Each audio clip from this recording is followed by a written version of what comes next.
ದೇಶಕ್ಕೆ ಯೋಧ, ನಾಡಿಗೆ ರೈತ, ಬಾಳಿಗೆ ಗುರು ಒಬ್ಬ ತಾನೆ.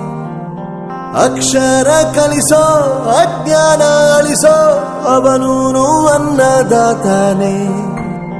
ತಪ್ಪು ಸರಿಯ ತಿದ್ದಿ ತಿಳಿ ಹೇಳಿ ಸಮಬುದ್ಧಿ, ನಮ್ಮ ಚಿತ್ತ ಶುದ್ಧಿಯಾಗೋ ಹಾದಿ. ಎಷ್ಟೇ ದೂರ ಹೋದ್ರೂ ಮರಿಬೇಡ ನಿನ್ನ ಬೇರು, ನಿನ್ನ ಸಾಧನೆಗೆಲ್ಲ ಇದುವೇ ಆದಿ.